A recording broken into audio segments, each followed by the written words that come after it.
Hi, everybody. Good afternoon, morning, or evening, wherever you are in the world today. It's February the 11th, 2025, and today's reading from Grief One Day at a Time has to do with challenging procrastination, even in our grief. Now, we know that in the very beginning stages of grief, we don't feel like doing much of anything at all, and that's perfectly fine. It's to be understood. When you're hurting, when you're in shock, why should you feel like doing much of anything at all?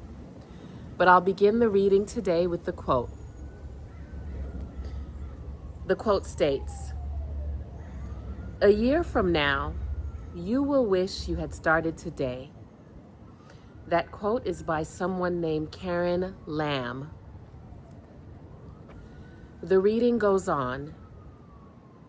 We grievers can be procrastinators. We're naturally depressed and our energy is low, and so we put things off and off and off. It's normal and even necessary to procrastinate in early grief. We're sitting in the wound of our grief. Thank you very much. We need to turn inward and focus on our grief right now. Please understand our need for space. We'll get to whatever needs doing when we get to it. The one thing we shouldn't put off for too long is expressing our grief. Procrastinated mourning turns into carried grief, which is grief we never express. And carried grief turns into kinds of problems in our lives. It turns into all kinds of problems in our lives. That feeling that's been weighing us down, it's time to talk about it. That idea that is bothering us and keeping us awake at night, it's time to write about it in our journals, or maybe talk to a spiritual mentor about. A year from now is too late. When in doubt, let it out. The ending quote for today's reading is, "The time to express my grief thoughts and feelings has arrived." Thank you for allowing me to share the reading with you guys today from Grief One Day at a Time by Alan Wofelt, PhD. I own none of the rights. I'm not the author, but this is a book that I've had in my possession since 2020 when I closed my father's eyes. And this is so interesting, today's reading. What do you guys think? I know just a day or a few days ago, there was another reading that had to do with not being ready to discuss grief. It's very hard to talk about. It's not a pleasant topic to discuss. And so sometimes we turn to other forms of expression as we are navigating our grief process. For me, it tends to be music and dance.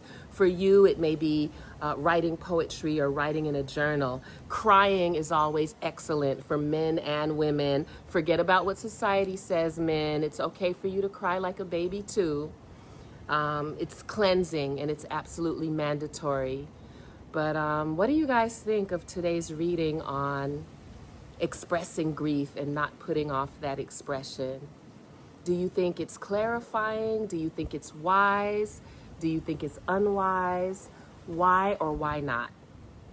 I'm always of the school of thought that it's wise because whatever we don't process can stay inside and turn into illness, stress, disease. That's my belief.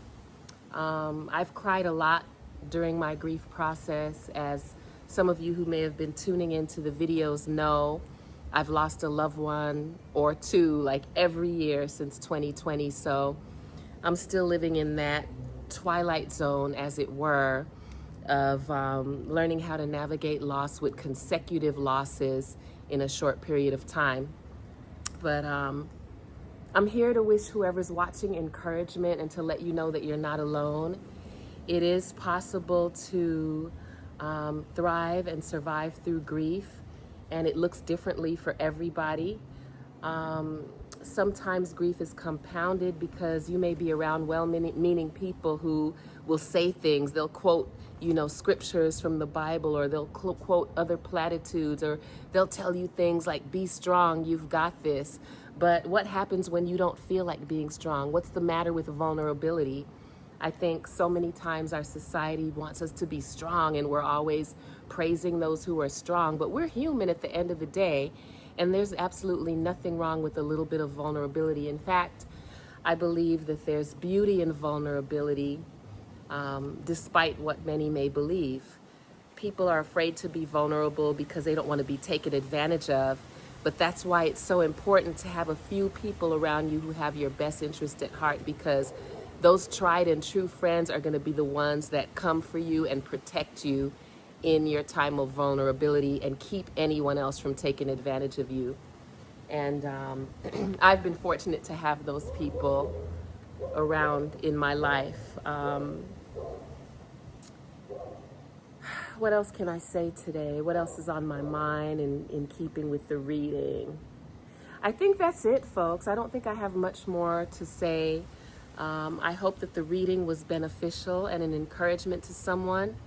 And wherever you are in the world, take it one step at a time, one day at a time in your grief process. As the book title says, one day at a time. I wish you well. Thank you.